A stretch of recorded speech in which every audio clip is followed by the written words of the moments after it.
Entonces uno tiene que pensar, ¿por qué el gobierno se va a desgastar políticamente si es que no tiene una estrategia, un objetivo, ¿no?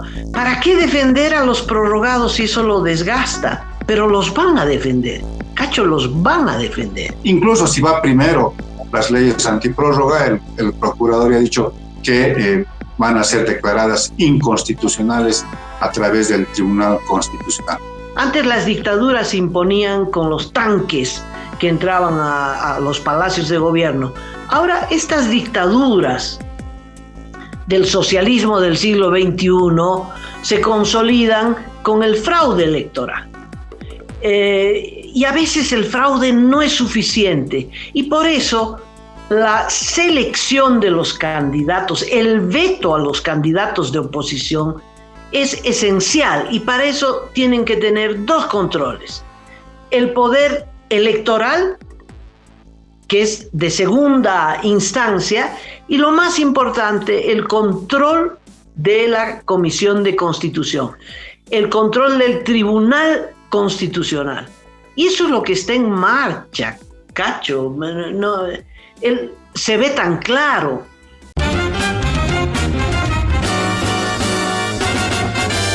Esto es Cabildeo Digital.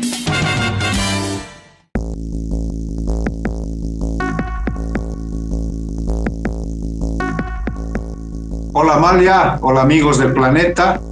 Estamos nuevamente con el programa Último Momento para comentar, para analizar, para informar lo que sucede en el país y en el planeta. En este jueves 15 de febrero, estamos ya a mitad del mes porque es un mes bisiesto el que tenemos este año. Amalia, ¿qué novedades tenemos con los magistrados prorrogados, con la convocatoria que se ha aprobado en la Comisión Mixta de Constitución la pasada jornada? Bueno, ese es el dato que me parece positivo. Un saludo a todos, bienvenidos. Estas son las noticias de último momento. Esta comisión mixta, que es la primera instancia, después de haber recibido la ley ya promulgada de convocatoria a las elecciones judiciales, esta comisión tiene que resolver ya lo práctico. Y lo práctico es la selección de los candidatos. Para la selección de los candidatos hay que hacer una convocatoria y están en esa fase, en la convocatoria, en el texto de la convocatoria, en fin, la ley ya da las condiciones que son amplísimas. Y el haber aprobado en esta comisión esta convocatoria, yo creo que es un paso muy positivo, muy positivo. Mientras eso avanza y lentamente, quiero decirles que en diputados hay un stand-by, un congelamiento, ¿no?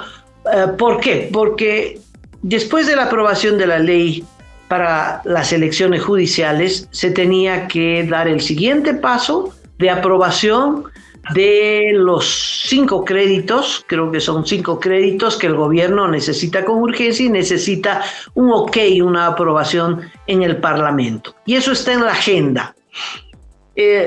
También está en la agenda 2 proyectos de ley con textos muy cortitos, muy específicos, que le dice no al prorroguismo, que dice la resolución o el fallo del Tribunal Constitucional que dice que se van a prorrogar indefinidamente, eso no corre, lo que corre es la Constitución.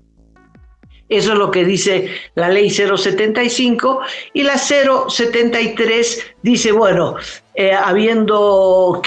habiéndonos quedado sin magistrados legales porque su gestión terminó el 2 de enero, ¿qué hacemos? Y entonces esa ley dice qué es lo que hay que hacer.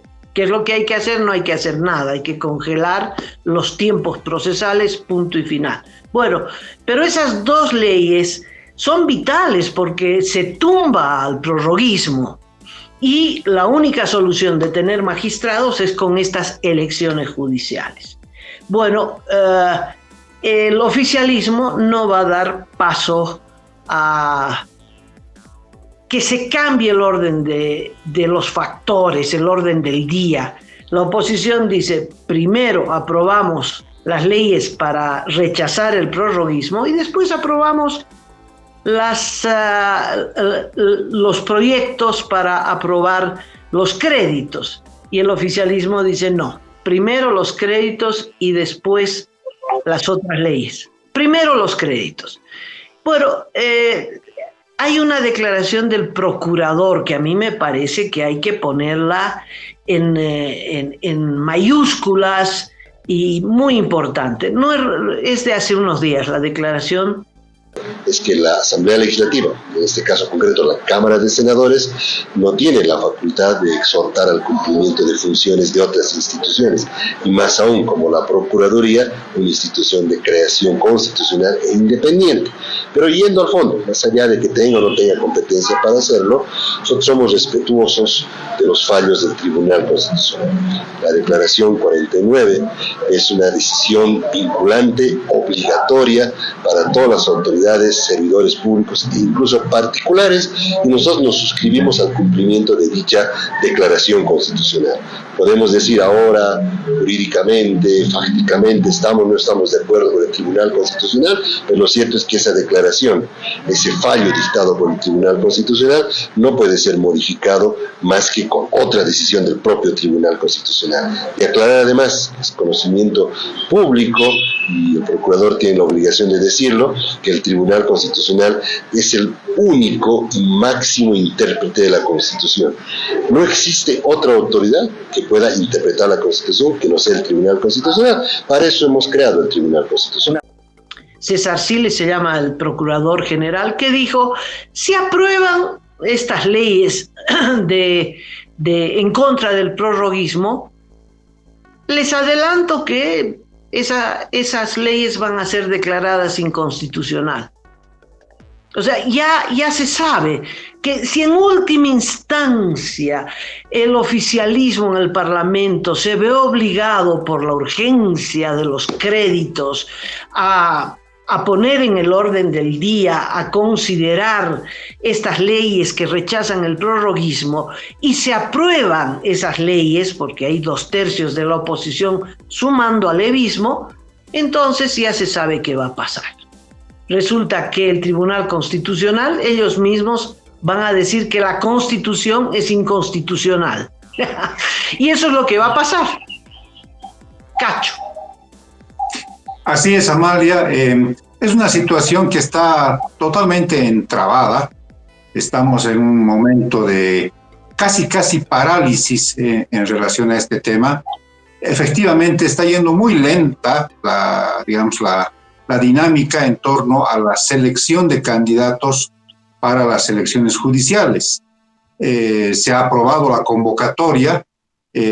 Hoy día tendría que salir también la convocatoria al Pleno de la Asamblea Legislativa, que se reuniría mañana, aprobaría el informe de la Comisión Mixta, y el proceso como tal arrancaría el próximo martes, y a partir de ese momento corren 80 días, más o menos hasta el 10 de mayo, para culminar este proceso de selección de candidatos y luego aprobar otra vez a los que van a estar en la papeleta electoral. Estamos hablando positivamente, de alguna manera, confiando en que van a correr esos plazos si es que no se dilatan por una u otra razón. En el caso de las leyes antiprórroga, efectivamente, el procurador César Siles ya más o menos ha confesado cuál es la maniobra por la que se va a defender a los magistrados prorrogados, ¿no? Pero también existe la amenaza de nuevos bloqueos por parte del levismo. Entonces, esta es la situación entrampada, ¿no?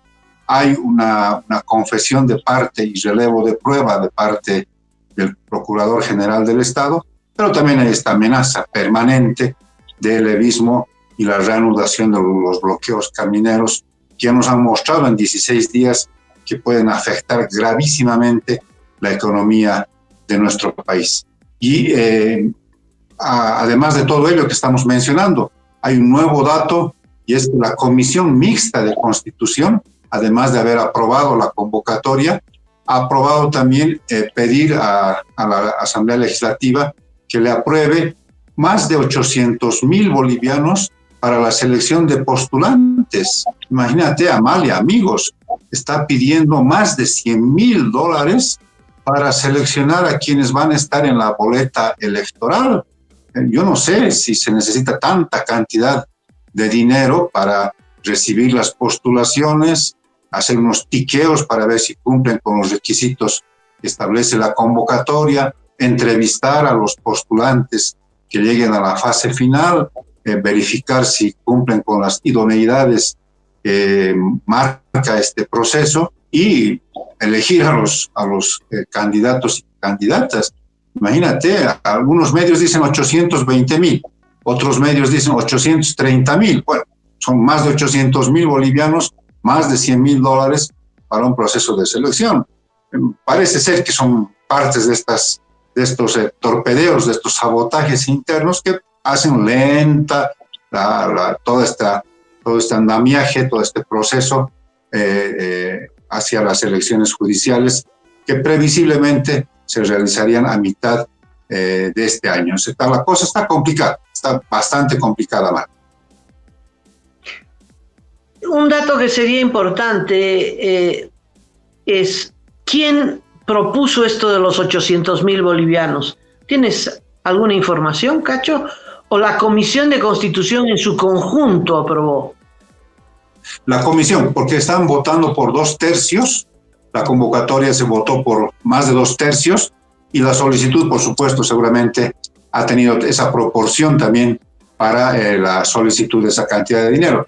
Debemos decir que son las dos comisiones de Constitución que se unen, hacen una sola instancia, senadores y diputados, y por tanto incluso preside esta comisión el presidente de la Comisión de Constitución del Senado. Entonces se emociona, se pone a votación y luego se hace el informe, y ese informe va al Pleno de la Asamblea Legislativa.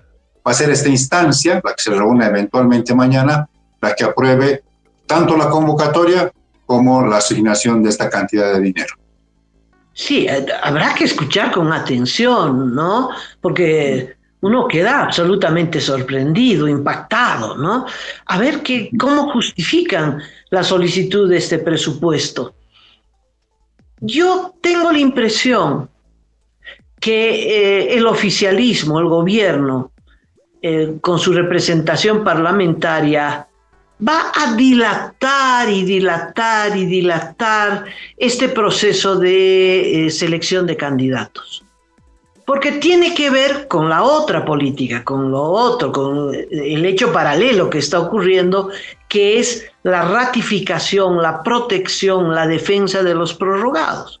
Entonces uno tiene que pensar, ¿por qué el gobierno se va a desgastar políticamente si es que no tiene una estrategia, un objetivo, ¿no? ¿Para qué defender a los prorrogados si eso lo desgasta? Pero los van a defender, Cacho, los van a defender. El gobierno está pensando, porque tal como tú dijiste, con esa cronología, habría elecciones judiciales en agosto próximo. Si hay renovación de magistrados en agosto, ¿para qué el gobierno se va a desgastar peleando la prórroga de estos caballeros y caballeras hasta agosto? ¿Qué puede hacer con ese poder judicial hasta agosto? ¿Qué está entre manos? Nada vital, nada. Ya tiene presos a todos los que tenía que tomar presos y no los va a soltar, eso está claro. Y bueno, ¿qué más puede pasar hasta agosto? Nada. La agenda del gobierno, Cacho, es seguir el plan de Maduro frente a la oposición. Yo diría el plan María Corina Machado. ¿Qué pasó en Venezuela?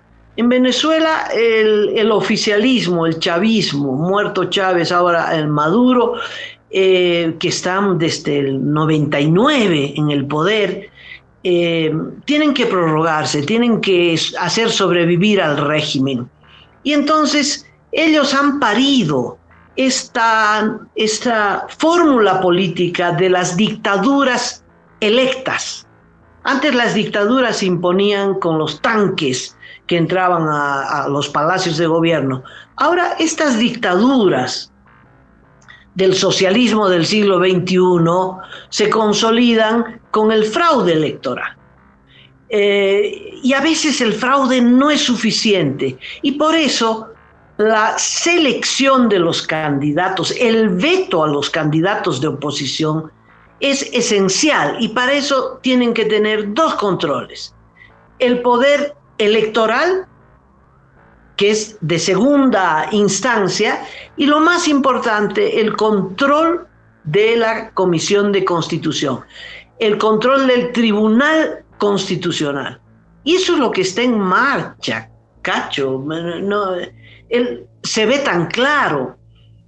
¿Qué es lo que quiere el gobierno? Tener el control como lo tiene del Tribunal Constitucional. Las elecciones no le garantizan ese control, y con ese control va a eliminar candidatos.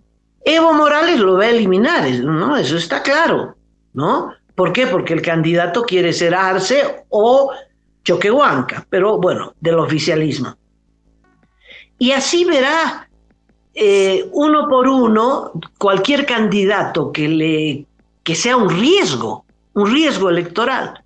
Fulanito de tal, el Tribunal Constitucional dirá no puede, como le hicieron a María Corina Machado, que la oposición en internas la eligió con amplia mayoría para que sea la candidata que se enfrente en las próximas elecciones a Maduro, y el Tribunal Constitucional dijo que no podía. Y entonces la oposición se queda sin candidato, pondrán cualquier candidato, cualquier pinche candidato, y Maduro será nuevamente reelecto. Bueno, ese plan está corriendo acá, y para eso necesita el control del Tribunal Constitucional. Cacho, por eso es importante. Y por eso habrá dos cosas: saboteo a la elección de los magistrados. Esto del presupuesto, pues dirán que no hay presupuesto, Cacho. Y si no hay ese presupuesto de 800,000, la comisión dirá, entonces no podemos ir adelante en la selección de candidatos. Y en fin, seguir y al mismo tiempo defender a los prorrogados, porque si no, esto no tendría sentido, si no, no tiene ningún sentido político. Así es, Amalia.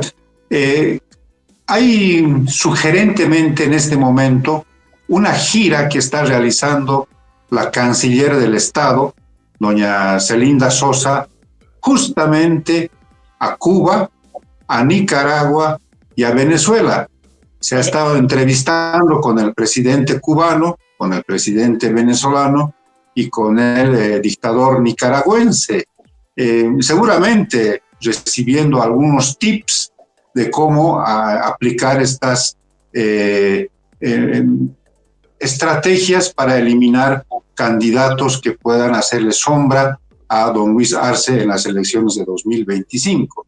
Entonces, casualmente, la señora Zelinda Sosa ha estado haciendo estas visitas en estos días de carnaval a estos regímenes caribeños, donde ha estado seguramente recibiendo algunos consejos. Entonces, sí, efectivamente, va a haber algún tipo de dilación en la elección de los postulantes a las elecciones judiciales. Sí va a haber algún tipo de complejidades y dilaciones también en la convocatoria, en la realización de la sesión de la Cámara de Diputados para resolver este tema del orden del día, para saber qué va primero, si las leyes antiprórroga o los créditos internacionales. Incluso si va primero las leyes antiprórroga, el procurador ha dicho que van a ser declaradas inconstitucionales a través del Tribunal Constitucional. Entonces estamos ante una situación compleja que el levismo parece ser que puede dar de alguna manera batalla con bloqueos, con protestas callejeras, con llevar otra vez el conflicto al plano social, a las calles, pero también puede que eso no le dé resultado nuevamente, porque también la gente se cansa y porque el gobierno tiene el poder coercitivo, tiene a la policía en sus manos, que puede desactivar esta vez en un 2x3 cualquier tipo de bloqueos. Entonces estamos ante una situación que tiende a complejizarse y que tiende a hacer que el gobierno boliviano se parezca muchísimo ya a estos regímenes caribeños, el de Nicaragua, el de Venezuela y el de Cuba, donde casualmente ha estado visitando la canciller del Estado en estos últimos días. Cacho, junto a lo que tú mencionas, el recibir algunos tips es muy probable, pero lo esencial me parece, Cacho, no te olvides que el mimado de este grupo era Evo Morales, o es Evo Morales, ¿no? Realmente un símbolo, ¿no? del pueblo en el poder, y entonces el vínculo de Evo Morales con el régimen cubano y los demás es entrañable, ¿no? Es esencial. Evo Morales, además, siempre, y lo dijo públicamente sin ningún reparo, que él recibe órdenes de Cuba y que esas órdenes no se discuten, que él las acata. Entonces, Evo Morales era un peón muy importante, más que peón, un alfil muy importante de este proyecto de dictaduras electas, salvo Cuba, ¿no? Que está hace 62 años de dictadura, y que ese modelo estaba corriendo. Bueno, pero ahora el gobierno se pelea con Evo Morales. Entonces yo creo que el viaje de Celinda Sosa, al mismo tiempo de aprender bastante de cómo se hacen las maniobras para sacar de en medio la oposición, es para recibir el apoyo político de estas dictaduras a Luis Arce Catacora, ¿no? Para decir, nosotros somos leales seguidores del proyecto de ustedes y por lo tanto, olvídense de Evo Morales, acá el nuevo líder es Luis Arce Catacora. Y me parece que no les queda otra, ¿no? No les queda otra. Si quieren todavía pisar fuerte en Bolivia, pues tienen que vincularse a Arce Catacora y David Choquehuanca. Este es otro revés para Evo Morales, muy fuerte. Hay una salida ahí, hay una salida, una movida política que quizás la va a jugar Evo Morales, ¿no? Y su canciller en la sombra, que resulta ser Fernando Guanacuni, que es que le hace todos los contactos internacionales ahora que dejó de ser presidente, ¿no? Y es China y Rusia, ¿no? Hay que estar atentos también cómo se mueve Evo Morales con China y Rusia para de alguna manera presionar hacia Cuba, hacia Venezuela y hacia Nicaragua. Porque efectivamente tú tienes mucha razón. Hay que recordar, por ejemplo, que Evo Morales era muy ligado, tenía mucho cariño por Fidel Castro, ¿no? No es tanto así con Díaz-Canel como era con Fidel Castro. Si bien tiene una relación muy afectiva con Nicolás Maduro, claro, la relación pues era tremendamente íntima con Hugo Chávez, ¿no? De hecho, Hugo Chávez lo llamó el líder indio de las Américas a Evo Morales, ¿no? Después, con Ortega, quizás sí, quizás no. Yo la verdad que no recuerdo unas intimidades como con las que tuvo con Castro y con Chávez, pero sí luego se rodeó de Correa, de Néstor Kirchner, ¿no? Tuvo otro tipo de relaciones. Entonces, yo creo que una manera de contrarrestar lo que podría ser una presión caribeña puede ser una jugada con China y con Rusia.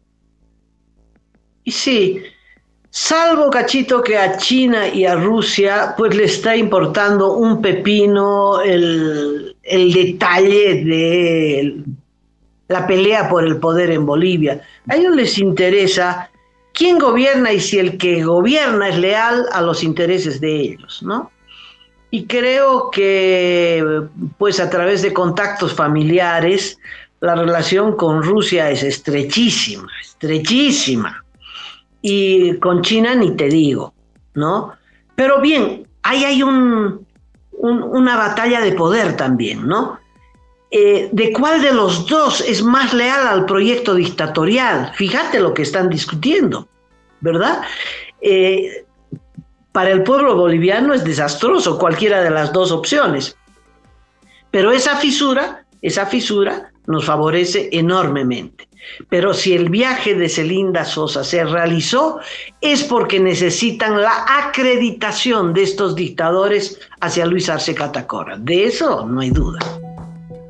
Totalmente de acuerdo, totalmente de acuerdo.